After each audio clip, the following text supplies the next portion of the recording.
Assalamualaikum dan salam sejahtera. Bersama Akak lagi untuk slot Seram Cengkeh.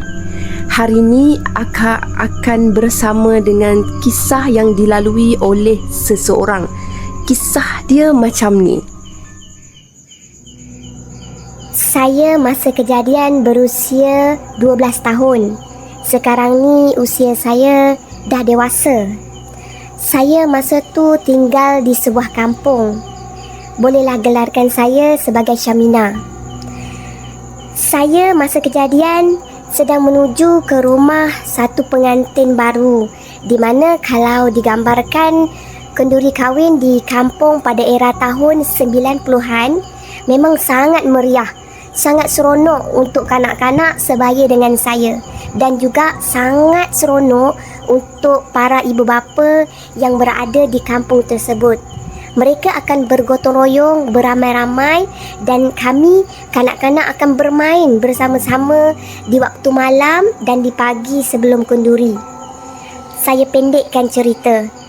Satu hari tu masa kenduri itulah, saya ikut mak saya. Esok kan cuti sekolah. Jadi mak saya ajaklah saya untuk ikut dia pergi gotong royong. Saya memang tak pernah tolak pun. Bila saya ikut mak saya, masa tu saya ingat selepas maghrib, mak dah tunaikan solat fardu maghrib dekat rumah. Sementara ayah saya memang pergi ke masjid lah untuk solat berjemaah sampai isyak. Jadi kami akan pergi dululah ke rumah pengantin. Bila saya dengan mak saya pergi menaiki motor Suzuki warna biru, saya ingat masa tu. Jadi kami sampailah awal dulu dekat rumah pengantin. Bila sampai awal dekat rumah pengantin, mak macam biasalah akan bergotong royong dan saya akan bermain. Bila dah selesai solat isyak berjemaah, ayah saya akan datanglah bersama dengan jemaah yang lain. Jadi masa kejadian tu lebih kurang pukul 10.30 malam. Kenduri dekat kampung biasa melarat sampai pukul 12, sampai ke 1-2 pagi pun ada. Jadi saya memang sangat seronok lah nak main. Tapi tengah-tengah saya main, saya rasa macam sakit perut sangat. Saya dah tak tahan. Saya memang betul-betul dah tak tahan nak terberak. Lepas tu, saya pergi jumpa mak saya. Mak saya masa tu tengah bersembang dengan kawan-kawan dia. Jadi saya bagi tahu mak saya, "Mak, saya nak balik rumah. Saya nak ke tandas, tak tahan sakit perut." Lepas tu, mak saya cakap, Kejap je. Saya cakap sakit perut mana boleh kejap. Tapi saya tak adalah cakap dekat mak saya. Saya cakap dalam hati je. Saya takut kena marah. Lepas tu saya pergilah main semula dengan kawan-kawan saya. Dah main-main saya tak tahan, sakit perut sangat. Lepas tu saya pergi balik dekat mak saya. Saya tengok mak saya tengah membawang dengan kawan-kawan dia. Entah apa yang mak saya sembangkan, saya tak tahu. Tangan semua naik, semua diorang tengah ketawa-ketawa.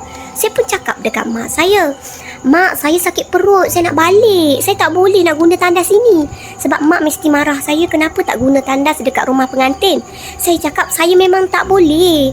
Mak pun tahu saya kalau pergi sekolah, saya sanggup tahan kencing, tahan berak nak balik ke rumah. Kali ni saya betul-betul tak tahan. Tapi mak cakap, "Kejap, mak tengah borak." Lepas tu saya pergi balik semula main. Lepas tu saya tinggalkan mak saya.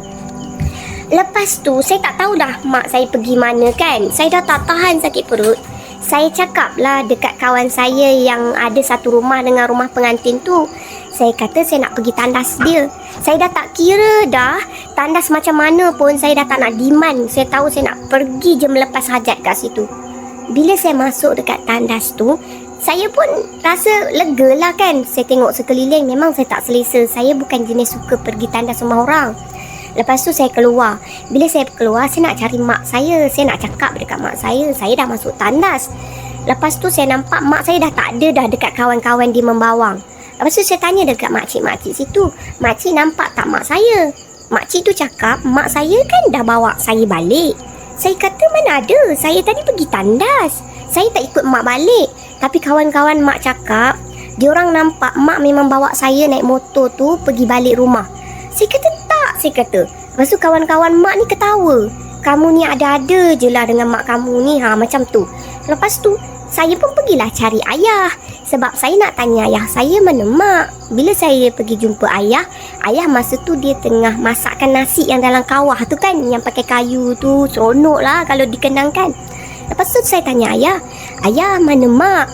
Tapi ayah cakap, tadi mak datang ambil kunci dengan ayah, nak guna motor ayah balik rumah dengan kamu. Mak lebih selesa naik motor ayah kot. Lepas tu saya cakap dekat ayah, tak adalah, saya dari tandas. Saya kata tandas rumah ni, bukan saya tak ikut mak saya cakap macam tu. Lepas tu ayah saya cakap, kamu ni biar betul, kata kan. Lepas tu dalam masa kami bersoal jawab tu, tiba-tiba motor ayah tuju ke arah rumah pengantin. Kami memang nampak itu motor ayah mak bawa. Saya pun pergilah tuju kepada mak. Saya cakap, mak pergi mana? Mak pergi mana? Lepas tu mak marahkan saya. Mak saya cakap, bila masa kamu turun motor ni, bila masa kamu lompat dari motor ni, mak sangkakan yang saya dah terjun dari motor. Saya cakap, saya tak naik motor, saya tak ikut mak. Lepas tu mak tanya saya lagi, kamu dah ikut mak balik, lepas tu kamu nak cakap tak naik motor. Kamu balik tadi, kamu beria kata kamu nak ke tandas. Lepas tu mak tunggu punyalah lama kamu tak ke tandas pun. Ini yang buat mak marah. Mak membebel dekat saya. Lepas tu ayah datang dekat. Ayah cakap dia tak balik. Macam tu ayah cakap Syamina tak balik. Lepas tu saya tengok mak macam terkejut. Lepas tu mak macam pegangkan motor ayah tu. Lepas tu mak cakap, habis tu siapa balik? Tak apalah, kita balik dulu. Lepas tu kan ayah pergi jumpa tuan rumah. Ayah cakap kita orang nak balik dulu. Malam tu kita orang balik awal dalam pukul 11 suku lah, macam tu dah borak-borak kan. Lepas tu kita orang balik rumah. Bila sampai dekat rumah, mak dengan ayah ajak saya berborak. Lepas tu saya pun pergilah berborak dengan mak ayah dekat ruang tamu. Lepas tu ayah tanya saya, betul ke saya ni ajak mak balik sebab nak pergi tandas? Saya jawab, ya. Lepas tu ayah tanya lagi, habis tu kamu ikut tak mak kamu balik? Saya jawab, tidak. Memang saya tak ikut mak balik. Saya terus main, saya pergi tandas. Lepas tu mak terus terduduk tau. Memanglah dekat situ dah ada sofa rotan lah, sofa lama-lama kan, tahun 90-an. Mak terduduk dekat kursi sofa tu, mak pegang. Lepas tu kan mak macam lembik tau, macam terjelepuk macam lembik macam tu. Lepas tu mak hilang kawalan body mak, jadi mak macam lembik, nampak lembik sangat. Lepas tu ayah pegangkan mak. Ayah minta abang sulung saya lah pergi ambilkan air dekat mak. Lepas tu abang pergi ambil air bagi ke ayah. Kebetulannya ayah ni memang kalau orang dari mana-mana lah, kalau dia tahu ayah pandai berubat, mereka ni akan datang berubat dengan ayah. Ayah boleh ubatkan orang tertegur, boleh ubatkan kanak-kanak yang baby menangis kan. Lepas tu ayah boleh ubatkan untuk histeria, kalau ada tersampuk ke memang orang panggil ayah. Boleh dikatakan ustaz lah ayah saya ni.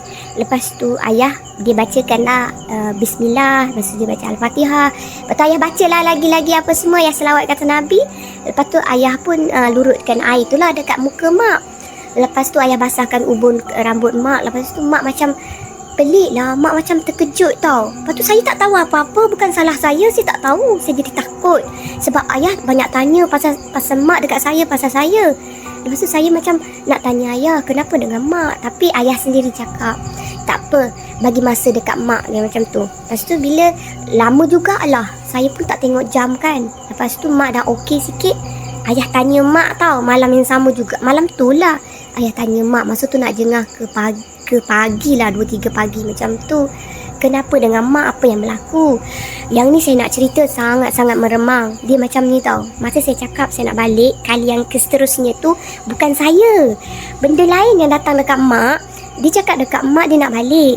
Lepas tu mak bawa dia naik motor.